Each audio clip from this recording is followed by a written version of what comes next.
मन सब्जी मिले हजार, सत्संगी कोई। तो अभी आप सुन रहे थे सत्संग मंडल ग्राम फिरोजपुरा, जनपद झज्जर, हरियाणा प्रदेश से। और ये लोग भी पहली बार ही कभी आश्रम में आए हैं शायद। इनका भी डबल डबल स्वागत है। बंधु,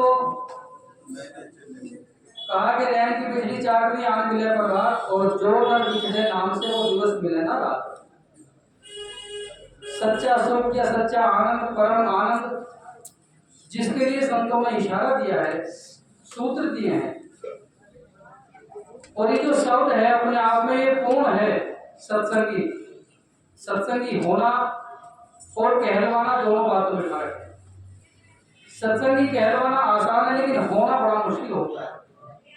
क्योंकि जैसे लोहे पर जंग लगा होता है और वह लोहा जब तक अग्नि में गर्म होकर के भट्टी के अंदर और लोहार की चोट उस पर नहीं लगती तो उसका जंग नहीं उतरता। इसी प्रकार से जन्म जन्मांतरों से न जाने कितने मलिन संस्कार हमारे मन पर लदे होते हैं। ये जो सत्संग है ये वही काम करता है, हमारे मन पर लगे हुए आवरण को, अविद्या को, अंधकार को, मलिन दूषित विचारधारा को दूर करके हमारे जीवन को कुछ योग्य बनाता है। तो श्रीमान जी का बहुत बहुत धन्यवाद है, शुभकामनाएं भी हैं और निवेदन भी है कि जब भी इस आश्रम से कोई सोचना चाहे तो आप सभी लोग इसी तरह से हमें दर्शन देते रहेंगे। हमारा हौसला आपके प्रति बढ़ता रहेगा कुछ बंद करने के लिए। क्योंकि अगर आप लोग हमारा हौसला नहीं बढ़ाएंगे, आप लोगों का प्रेम अगर नहीं मिलेगा तो ये कार्य नहीं होगा। ये जो कार्य है, संतों की जो विचारधारा को आगे बढ़ाने का जो कार्य है, उसमें आप सबकी भी विशेष भूमिका होती है।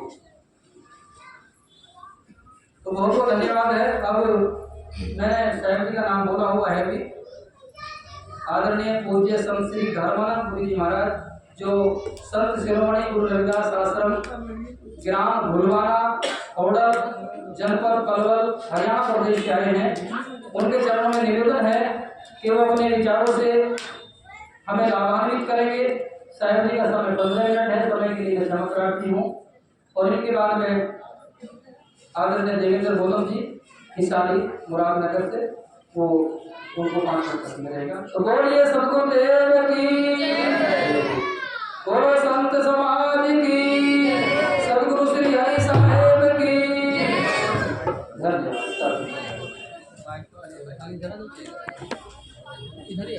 इधर इधर आओ ना, इधर भाई। गुरुजी हमें कवरेज करनी पड़ेगी, थोड़े थोड़े पीछे हो जाए। आपको तो सुनना है, हमें तो कवरेज करना है। पीछे हो जाओ, जगह खाली कर, पीछे हो जाओ। एक बार सभी जोर से बोलेंगे, संत शिरोमणि गुरु रविदास महाराज की, संत सम्राट सदगुरु कबीर साहब की, बोधिसत्व बाबा साहब की, माँ कारणी गौतम बुद्ध भगवान की, संत समाज की, ज्ञान की देवी माता सावित्री बाई फुले की। यहाँ पर श्री स्वामी हरि साहब की समाधि स्थल पर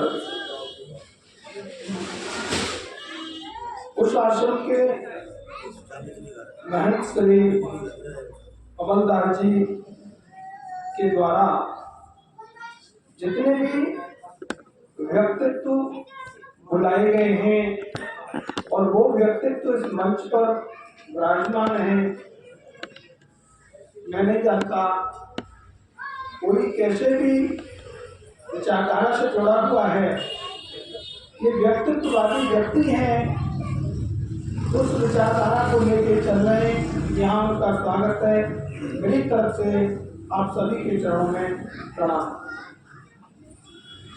यहाँ पर जितनी भी साध संगत आई है, माता बहने भाई बहने बुजुर्ग, आप सभी के अंदर व्यक्तित्व के प्रति कुछ तो ललक है। प्यासा ही तो कुएं के पास जाता है। ये बात मायने नहीं रखती है कि आप संख्या में इतने हैं। बात माने ये रखती है कि शेरों के कभी झुंड नहीं चला करते। आप जहां से भी आए हैं, चाहे दो दो व्यक्ति आए हैं, चाहे एक एक आया है, आप उस क्षेत्र को इस विचारधारा में एक जगाने वाले हैं, आप उसमें एक लोग हैं। इसलिए मेरी तरफ से आप सभी के लिए प्रेमियों, शरीर तो धारण करना पड़ता है। इस संसार में कोई कितना भी बड़ा व्यक्तित्ववादी व्यक्ति हो और उस व्यक्तित्व का प्रचार प्रसार करने के लिए उन 5 तत्व के शरीर को 5 तत्व के शरीर से अवगत कराने के लिए वो व्यक्तित्व उस 5 तत्व के शरीर में तो आता है। वो 5 तत्व का शरीर तभी तो मायने रखता है, तब तो व्यक्तित्ववाद की बात करता है और वो जनहित की बात करता है। और यदि उसने जनहित की बात नहीं की है तो फिर जनता ने भी उसको कभी रिगार्ड नहीं किया। अगर उसने जनहित की बात की है तो आज चाहे 500 साल हो गए हो, चाहे 600 साल हो गए हो, उनकी वाणी को आज लेकर के यहाँ प्रासंगिकता पूर्व हम और आप सभी उनके शब्दों के माध्यम से, उनके विचारों के माध्यम से एक दूसरे के अंदर उस अभाव को भाव करने के लिए, उस अभाव की क्षतिपूर्ति करने के लिए व्यक्तित्व के विषय में हम और आप यहाँ हर व्यक्ति उत्सुक है कि मैं कबीर साहब की, मैं संत रविदास की, उस महान पुरुष की उस वाणी को लेकर के यहाँ बोलूंगा तो न जाने वो उस महापुरुष की वाणी का शब्द किसके हृदय पटल पर चोट कर दे, कोई पता नहीं। शब्द ही तो है, एक शब्द ही तो आग लगा दे और एक ही शब्द पूरे संसार में लगी आग को बुझा दे। ये शब्दों का ही तो खेल है। मैं इस मंच पर विराजमान सभी संतों से तो परिचित नहीं हूं, लेकिन मेरे आदर्श स्वामी प्रेमनाथ जी योगी, मेरे आदरणीय अमरदास जी, अब नाम वो अमरदास लिखते हैं लेकिन मैं अपनी तरफ से इस शब्द को इस तरह लेता हूं, मर मारे गंदगी, यानी जिस शरीर में गंदगी नहीं है उसका नाम अमरदास। जिस शरीर में गंदगी नहीं है। दूसरा, मैं अपनी तरफ से उसका अर्थ ऐसे और निकालता हूं कि कोई भी प्लान बनाया किसी ने और वो जब तक अमल में नहीं लाया गया तो फिर वो कोड़ी फाइल दफ्तरों में रखी रह जाती है, वो जो है अमली जामा नहीं पहनाया जाता। तो अब महापुरुषों की विचारधारा में से कुछ अमल कराने वाले, अमल करके अमली जामा पहनाने वाले शरीर का नाम अमलदास। मैं इस क्षेत्र में आपके में आया और मैं शायद दूसरी बार आया हूँ। महाराज जी ने एक बार मुझे वहाँ बुलाया और हमारा इनका बस क्षण भर का मुलाकात हुई। आप लोगों के बीच में मैं सौभाग्यशाली हूँ कि आप इस व्यक्तित्व की ललक लेकर के यदि आप बैठे हैं तो मैं नहीं जानता कि मैं बोल रहा हूँ, मुझे तो आप बोल रहा है। मैं दुकान में से हींग लेने तभी तो जाऊंगा जब ग्राहक हींग लेने आएगा और हींग की जो डिमांड करेगा तभी तो दुकानदार अंदर से हींग लेके आएगा। आपके अंदर ऐसी ललक है तभी तो ये व्यक्तित्ववादी अपने व्यक्तित्व को लेकर के, चाहे काशी से आए हों, इन स्वामी जी की मालूम नहीं कहाँ से आए, भाई से काशी से आए हैं, महात्मा जी, आप लोग ये संत महात्मा ये आए हैं, ये उस हींग बेचने के लिए, आप जैसे ग्राहकों को देने के लिए यहाँ विराजमान है। जिस हींग में से हमारी तरफ खैर में बहुत अच्छी हींग बिकती है, उसकी दुकान का नाम प्रसिद्ध है। तो ये जो महापुरुष बैठे हैं व्यक्तित्ववादी, उस तत्व को लेकर के, व्यक्ति के अंदर यदि वो तत्व नहीं है व्यक्तित्ववाद का, तो फिर उस व्यक्ति को ग्रेट नहीं कहा जा सकता। हमारे यहाँ ब्रज भाषा में एक बात कहते हैं कि 8 गांव का चौधरी 12 गांव का राय, और यदि वो समाज के काम आया तो उसकी फिर क्या कही जाए। हर व्यक्ति अपने अंदर कुछ न कुछ पॉजिटिविटी लिए हुए है। उस पॉजिटिविटी को देने में यदि मैं अपनी तरफ से एक बात प्लस करता हूं कि जैसे आधार लंब कर्ण, महागौतम बुद्ध, महाकारुणिक गौतम बुद्ध भगवान रूपी आधार,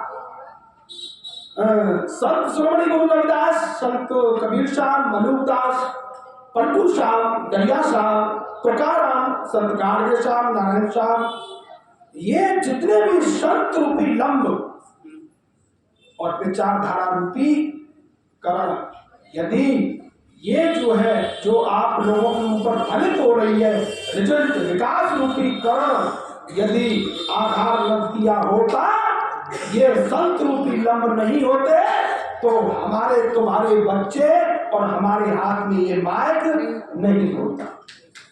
मैं नाम को लेकर के इंडिकेशन में मैं आपके लिए बात बोलूंगा, और इसी में बुद्धिज्म और अम्बेडकर इसी में मिश्रित होगा। मैं आपके बीच में एक बात और जरूर कहूंगा कि यदि कोई सत्संग के अंदर ये बात कहे कि फलाने व्यक्ति का नाम लेकर के ये पॉलिटिक्स है, नहीं, वो उसकी एक लिटिलनेस है। ब्रॉडनेस तो ये है कि वो यदि स्टडी करके आया होता तो संत कबीर, संत रविदास, भगवान बुद्ध और बोधिसत्व बाबा से के बीच में कोई अंतर वो नहीं करता। क्यों? कि यदि संत रविदास इस बात को कहते हैं, संत रविदास जी इस बात को कभी कहते हैं कि रविदास जन्म ऐसा चाहूंगा आज मैं मिला सभी को अन्न, छोट पर सब से रविदास हो। तो इस कॉन्सेप्ट को बाबा साहब यदि देते हैं तो अनुच्छेद 14 से लेकर के अनुच्छेद 18 तक ये समानता के रूप में, समानता के अधिकार के रूप में, मौलिक अधिकार के रूप में संविधान के अंदर आप लोगों को देते, जिसमें कि पार्लियामेंट यानी संसद भी यदि आवारा हो जाए बहुमत लेकर के, वो भी इसमें कोई इंटरफियर नहीं कर सकती। केवल सुप्रीम कोर्ट इस बात की समीक्षा कर सकता है कि यदि संसद कोई भी विधेयक ला रही है, कोई प्रस्ताव पास कर रही है, कहीं मौलिक अधिकारों का और अनुच्छेद वो अनुसूची 9 का यदि कहीं कोई हनन तो नहीं हो रहा है, इस बात का सुप्रीम कोर्ट को राइट है। सुप्रीम कोर्ट उस बात को जो देखता है, महाराज जी मेरा तो देखते रहना, बोलते रहो महाराज। दूसरी बात, यदि हम देखते हैं कि कोई संत मत की बात करता है, नहीं, कोई विचारवाद किसी पंथ की बात करता है, नहीं, वो विचारधारा से किसी से जुड़ा हो, लेकिन संत जो होगा वो शार्प मोहम्मद दृष्टिकोण की बात करेगा, वो कभी डिस्क्रिमिनेशन नहीं करेगा, वो डिस्क्रिमिनेशन वाली कोई बात नहीं लाएगा, वो कास्टिज्म वाली बात नहीं लाएगा, चाहे वो किसी भी कास्ट को बिलोंग करता हो, किसी भी प्रोविंशियल को, किसी कास्टिज्म को, किसी भी लैंग्वेज को, किसी भी एरिया को बिलोंग करता हो, लेकिन जो समझदार व्यक्ति होगा वो कभी भी व्यक्ति को व्यक्ति से तोड़ने की बात ना करके उसे व्यक्ति से व्यक्ति को जोड़ने की बात करेगा। और वही बात सार्वभौमिक दृष्टिकोण को ध्यान में रखते हुए बोधिसत्व बाबा साहब ने भारतीय संविधान के अंदर सबसे पहले ये बात कही कि हम भारत के लोग भारत को एक प्रभुता संपन्न लोकतंत्रात्मक गणराज्य बनाने के लिए तथा उसके समस्त नागरिकों को आर्थिक, राजनीतिक, सामाजिक न्याय, विचार, व्यक्ति विश्वास, धर्म, उपासना व व्यक्ति की गरिमा व राष्ट्र की एकता व अवसर की संपदा प्रदान करने के लिए राष्ट्र की एकता को अखंडता को सुदृढ़ बनाने वाली उस भावना को दृढ़ संकल्प होकर आज 26 नवंबर सन 1949 की मार्गशीर्ष शुक्ल सप्तमी आज संविधान सभा में खड़े होकर आज हम संविधान को अंगीकृत करते हैं, आत्मार्पित करते हैं और अधिनियमित करते हैं। इसमें कहीं भी यदि इसको डीप स्टडी किया जाए तो मैं समझता हूँ preamble is soul of all constitution. Preamble में सब कुछ बोल दिया, सारे संतों का, सारे मजमों का, सारे ज्ञान इस प्रियम्बल में है, बशर्ते हम उसको स्टडी करें। मैं संतों के फॉलोवर्स जितने भी हैं मैं प्रभावित हूँ और स्वामी जी के सामने महाराज जी यूँ तो ना के ये ज्यादा बोल रहा है। मेरे आदरणीय आदर्श स्वामी प्रेमनाथ जी, जो चीज उनके पास है मैं उनका मुरीद हूं। अमरदास महाराज जी के विचार जो निर्मल हैं मैं उसका फैन हूं और आपके क्षेत्र में आकर के मैं आप लोगों से कुछ सीखने की कोशिश करता हूं। मुझे इधर से बहुत कुछ सीखने को मिलता है। जब एक चीवरधारी मुझे मिल जाता है तो मैं अपना सौभाग्य समझता हूँ कि मुझे आज एक बुद्ध भिक्षु के दर्शन करवा। संत महात्मा जितने भी बैठे हैं ये व्यक्तित्ववादी व्यक्तित्व को लिए इनके चरणों में प्रणाम इस बात के लिए है कि इन्होंने सारी विलासिताओं को सेक्रीफाइस करके और आप लोगों के हित में जिनके सपने क्रोध होत प्रवेश और मधुर वचन कह प्रीत सभा हित उपदेश, ये सबका समाज का हित उपदेश करने के लिए संत महात्मा यहाँ बैठे हैं, चाहे भाई जी रूप में चाहे संत रूप में। मेरी तरफ से उनके चरणों में कोटि कोटि नमन। एक बात कहकर तुम्हें अपनी बात काबू करता हूँ, 2 मिनट और नहीं लगेंगे। एक चिड़िया थी और चिड़िया के अंडों को सागर ले गया। चिड़िया ने साहस किया, मैं तुझे सुखा कर छोड़ूंगी, तेरे मेरा नुकसान क्यों किया।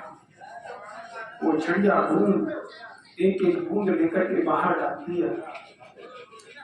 वो आया, चिड़िया क्या कर रही हो तुम, ये पागल हो गई हो क्या?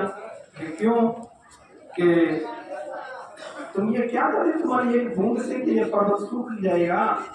चिड़िया ने कहा यहाँ सलाह मत दो, यहाँ सलाह की जरूरत नहीं है, अगर सहयोग दे सकते हो तो सहयोग दे।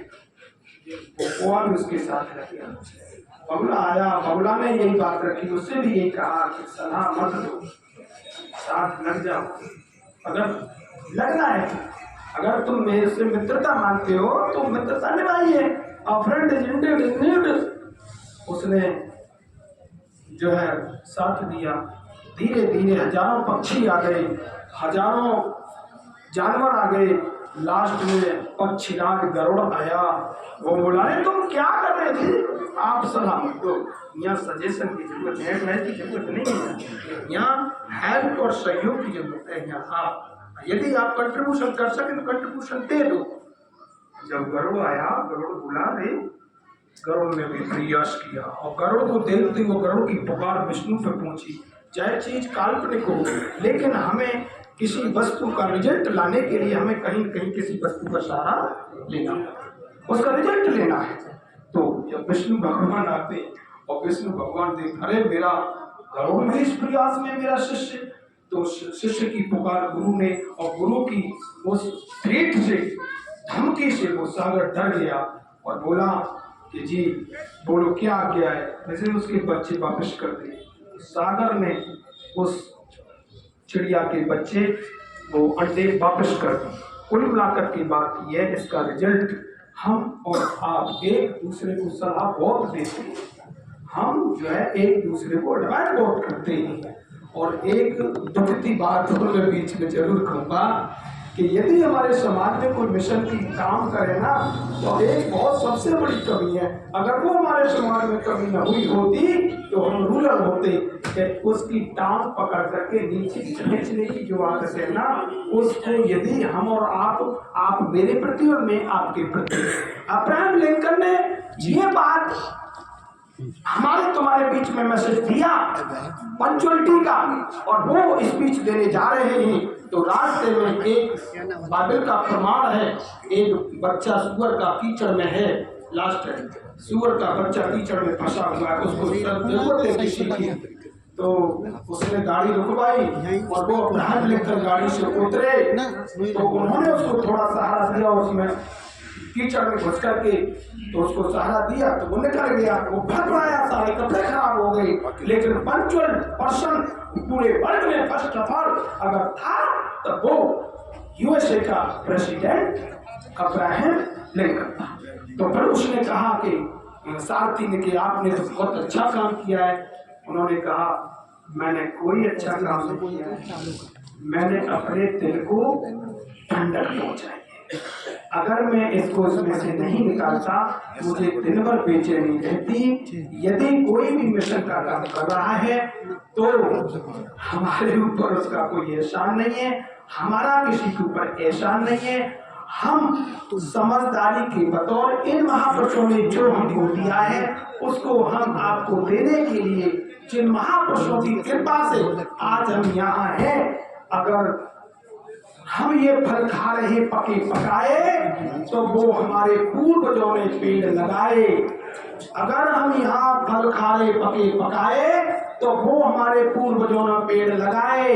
यदि हम आगे पेड़ नहीं लगाएंगे तो हमारी आने वाले बच्चे पके हुए फल नहीं खाएंगे। इन्हीं शब्दों के साथ आपके चरणों में प्रणाम, आपको नमन।